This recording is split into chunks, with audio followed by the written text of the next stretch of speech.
Hello my friends, today I want to show you how to make this end grain cutting board. This is really easy process, and as you can see it looks pretty sweet. Very easy to do, very simple design, no math involved, and I'm going to show you step by step how to make this end grain cutting board. Now here are the boards I'm working with. I have some walnut, I have some cherry, some paduk, and some maple. I bought these boards about a year ago on Amazon. I'll leave a link in the description below. They are especially cut for cutting boards, and they come surfaced on all four sides. And right out of the box, most of them are really square. You can just pretty much glue them together. But because they've been sitting in my shop for the last year, like I said, some of them did warp a little bit, and I do see some daylight in there. So I need to take these guys through the jointer, and that will be a good practice for me to use my jointer and make sure I get a good glue line. And also, some of these boards, I will take them through the table saw and rip them in half or maybe even thirds, just to give us a little bit of variations for our design. So that's what I am going to do next.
So here is what I got so far. I got 3 cutting boards going.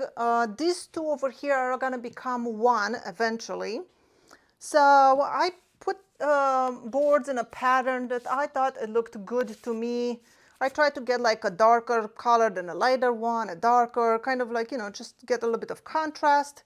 And because these 2 will both become 1 cutting board, they both start and end with walnut, because I wanted to have a darker edge on each side. And then this one, this is just the remnants of whatever was left over from there. And this one is going to be 1 cutting board, and it's going to be thinner. And this one, it's not going to be end grain. This one from these guys is going to be an end grain cutting board. As you notice, I put this tablecloth on the table, and this is what I used. I'll put the link in the description below. This is just a tablecloth that, it's meant for picnics and stuff. It has a cutter here. It's just kind of, you pull it out of the box, cut as much as you need. And this comes really handy when you don't want to get glue on your bench. You could also use paper or whatever you want. I have this stuff around, so I'll be using it. Every cutting board I measured, it's less than 13 inches. It's all around 12 and a half, and that is because my thickness is planer only allows me to plane up to 13 inches. So that's what we're doing with that. Now I need to get my clamps. I absolutely love these clamps. I do have some of those, what do you call them, with the rod clamps. I'm not sure what it's called, like a bar clamp. I don't remember exactly. But these ones are from Rockler. I bought them on Amazon. I'll put the link in the description below. They work really nicely. And this is what I'll be using to clamp my boards.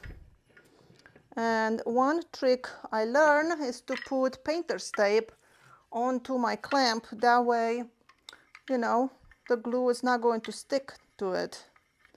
The first few times I used these clamps, I did not use painter's tape and I have glue all over in there. Another trick, if you do not want to use painter's tape, you can put some paste wax on it, and that way when your glue dries from it, you'll just chip off really easily. For the glue, I'll be using Tide Bound 3. That's because it has a longer open time, so it will dry slower. And also it is waterproof and, you know, food safe, so that's what I'm using for that. I just have it in a ketchup bottle. I bought those on Amazon. I'll leave a link in the description below. And I'll start with this cutting board. Then I'll be gluing this one and then this one. Let me get some painter's tape. Putting it right here, prevent my glue squeeze out. My dogs are barking. I bet somebody's at the door.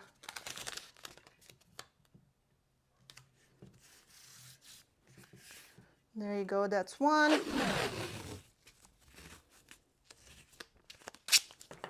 And there's my other. And that should make the cleanup a lot easier. I need my handy dandy wet wipes so I can wipe my finger, because I'll be using my finger to spread the glue. That's what I like using. So that's what I will be using. If you notice, I put two long boards on each cutting board. This one only has one. And the reason I use these longer ones, even though the other ones are all the same length, they're 16 inches, these two are longer. These are going to prevent snipe on the planer. So they're gonna hang a little bit past on each side. So when I send it through the planer, the snipe is going to happen on these boards and the ends of it, not on my cutting board. So I need to glue these ones, leave some overhang on each side to prevent snipe. I usually like to put a lot more glue than I need, because it's nothing worse than doing a glue up and then realizing you didn't put enough glue and your piece is not really glued well. So like that. By the way, if you're wondering who I'm making this cutting board for, well, I'll make them for Christmas presents. I already started working on the Christmas presents, and this year everyone is getting cutting boards and breadboards and tissue box covers and some boxes for the children and teenagers. Well, not for my kids. My kids get real presents.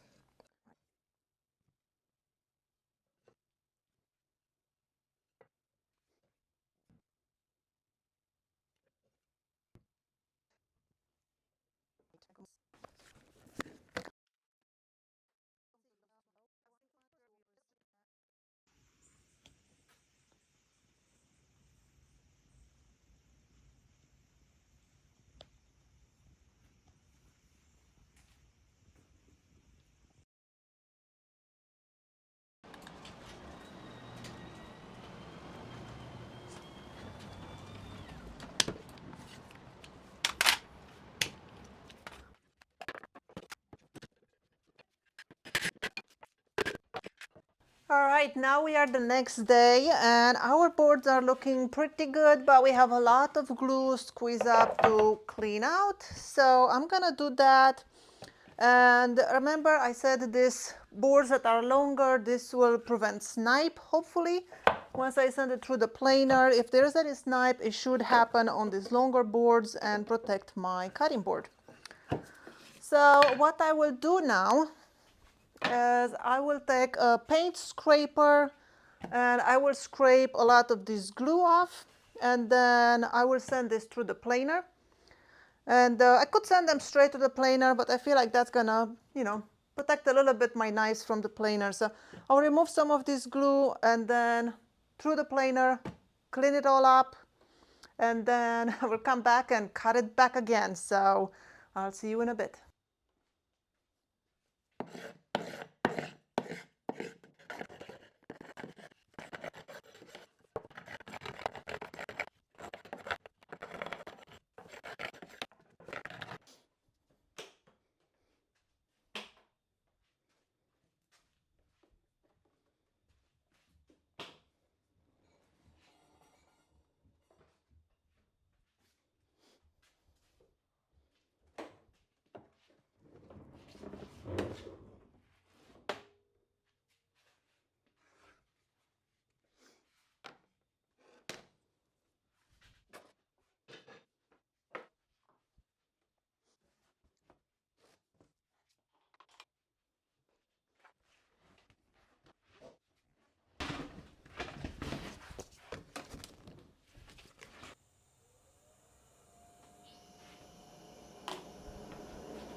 right, I planed the boards, and luckily I don't see any snipe, but now of course the glue from my table is sticking back to my boards.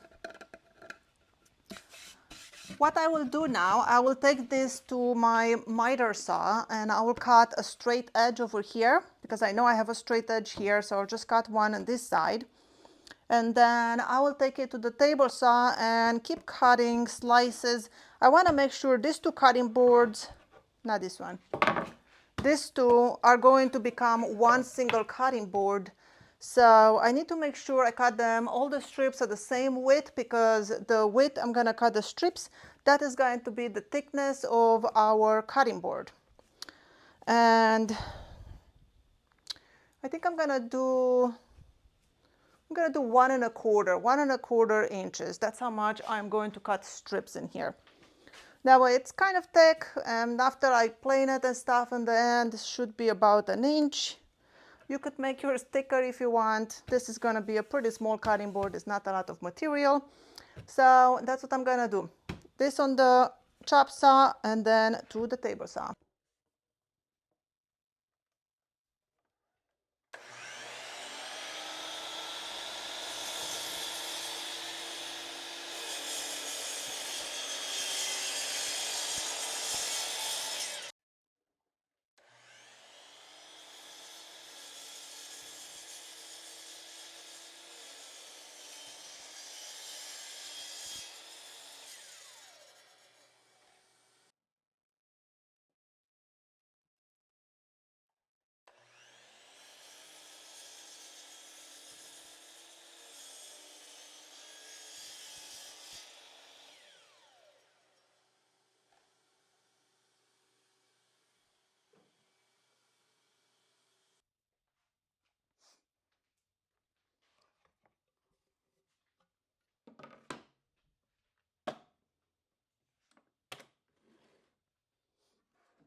All right, my strips are cut, and for the two cutting boards that will become one, I cut the strips at 1 3/8, so both of them are in the same width.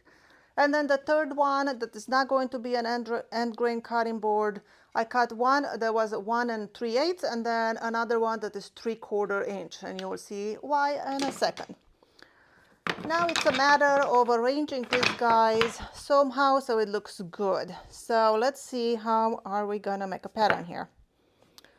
So I'm gonna start with the one on the left and then put one from the right. So back to the one from the left, one from the right, like this.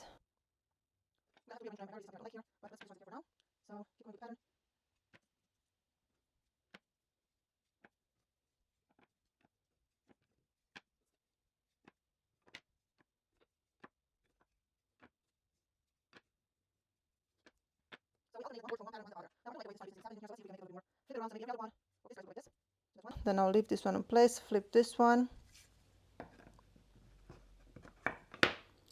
Let me get you closer, maybe you can see better.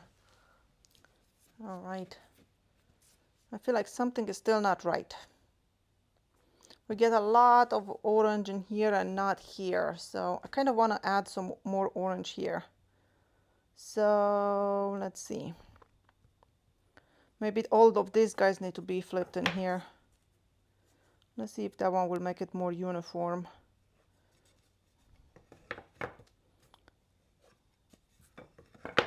Right now it seems like I'm doing the same thing over and over again. I'm just trying to give it some balance.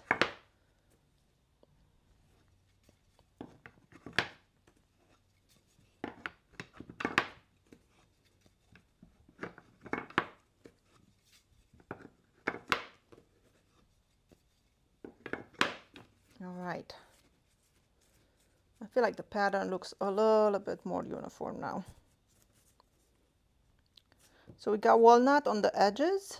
We get a wide and a short strip pattern here, then a wider and a thinner strip here pattern. I think that's looking good. Now it's just a matter of which edge I will make straight so I can cut more from the other one. And I feel like this one has more walnut, so I'll try to straighten it on this side, and that way when I will trim it, I'll trim it more from this side. So that is the plan.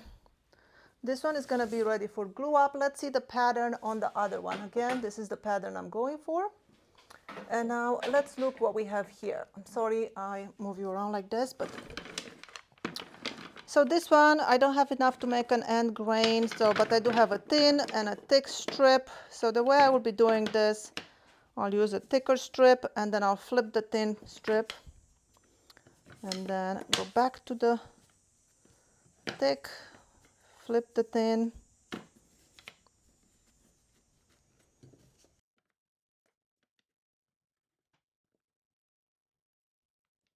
Now we're getting a little bit more interesting here.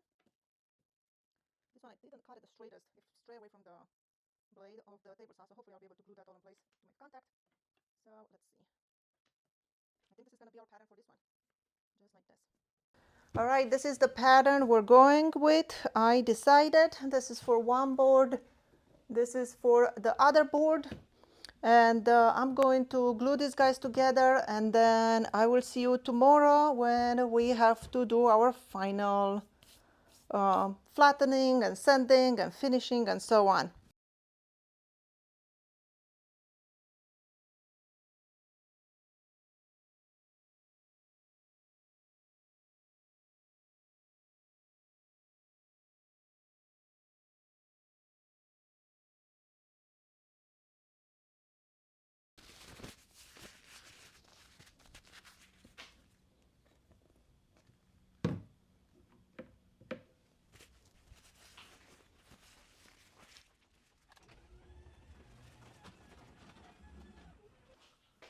Good morning. There we are the next day, and I'm going to take these cutting boards out of the clamps.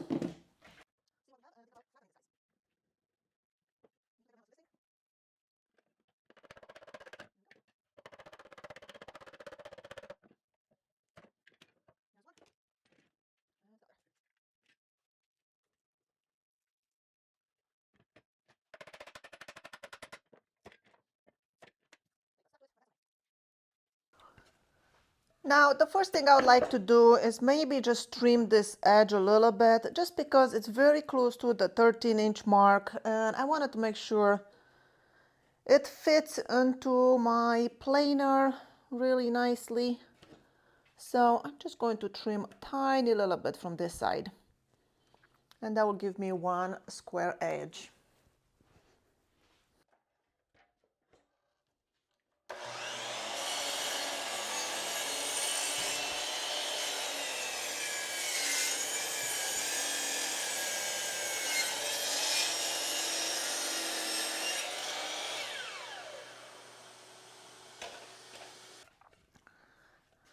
All right, now here's the deal. I'm gonna put this end grain cutting board through my thickness planer. This is something you should not be doing. It is not recommended you put end grain cutting boards through the thickness planer. They could explode in there and do big kickback and you will get hurt. It will also damage your planer. However, the way you should do it is you should make a router sled and surface this with a router sled. I have tried to do that before and I was unsuccessful of building my router sled. I have to figure out a new way of doing it. So I will be sending mine through the thickness planer, but please do not do this at home. It is dangerous and you should not do it. Now when I will send mine through the planer, I will take very, very small slices out of it.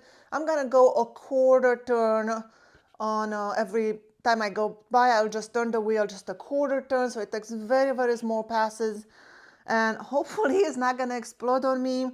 If it does explode on me, then I'll still post this video, but I'll post it to members only with a big warning. Please do not do this at home. If it's successful, then I'll post it for all of you guys to see. But please note, I know this is dangerous. I know it should not be done. I'm gonna do it, and you should not do it. Do it the correct way. If you do not know how to build a router sled, just sand it. Sand and sand and sand. It will take you a long time, but it will get you there. Like I said, I'm gonna send mine through the planer, but please do not do this.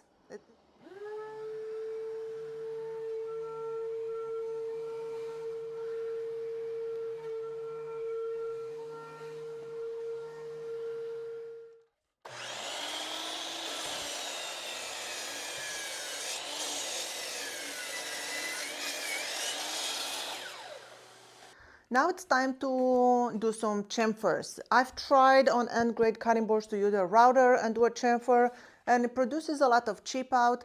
So I found that the easiest way to do the chamfer is just to use my table saw and angle the blade all the way to 45 degrees. And I will be putting a larger chamfer on the bottom and then a small one on the top.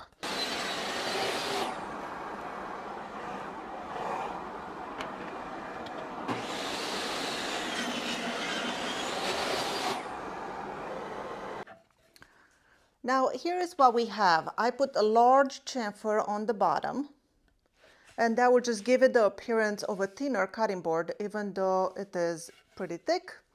And then it has a small chamfer on the top, just to, make it look pretty.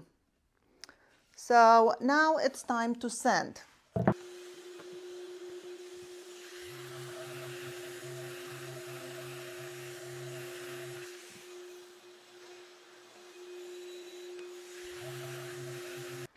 All right, sanding is done, and now what I need to do is raise the grain, because if you don't raise the grain and you just put your finish on your cutting board, the next time you wash it, the first time you wash it, it's gonna become all rough. So to raise the grain, I will just spritz it with water all over. I like this water bottle. This is like hairdresser water bottle spray, very fine, even mist, continuous mist. So I'm gonna use this. I'm gonna put this in the link below if you're interested in the same thing. And this you can already kind of tell how the cutting board comes to life, the colors. We'll get a good idea of what it's gonna look like. So I'm just going to spray it and then let it dry, and then I'm gonna come back with 220 and sand it one more time to knock down the grain. So let's see. This shouldn't take long to dry. But this is what it's looking right now with just water. When you sand, don't forget to sand your edges, your chamfers, and make sure you keep that 45 degrees while you hold the sander. So that is the end grain. Let's spray this one too.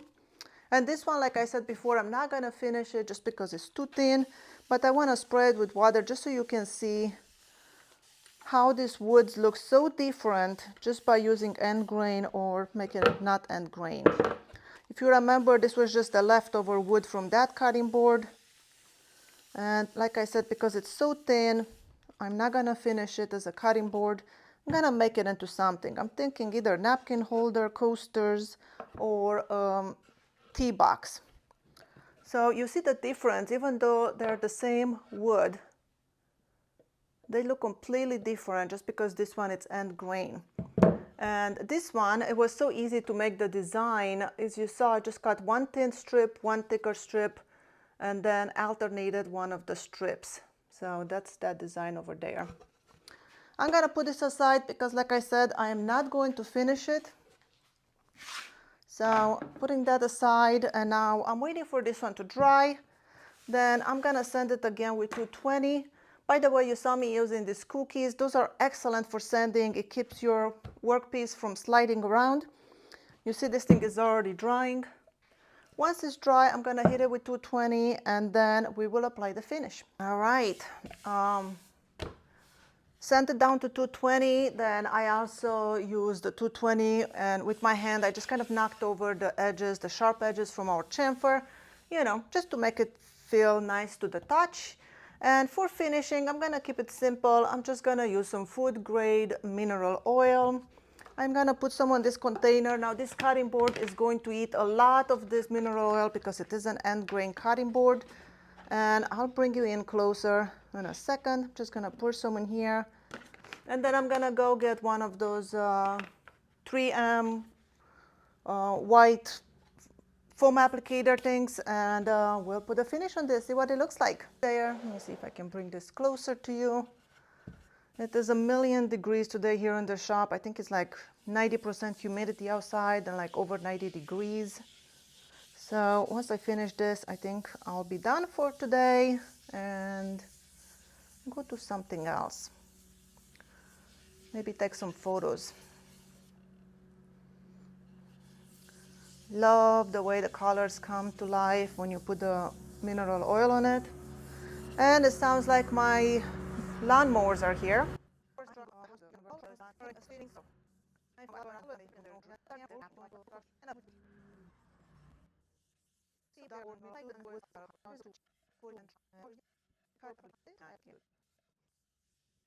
Well, what do you guys think? Do you like the design?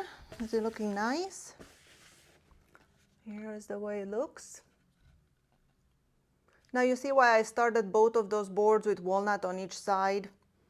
And look at it now, this border is thicker. I could have cut more on this one. Maybe I'll do that tomorrow before I give it the last coat of oil, but for now this will have to do. And this is our final product. What do you guys think? I really like the chamfer.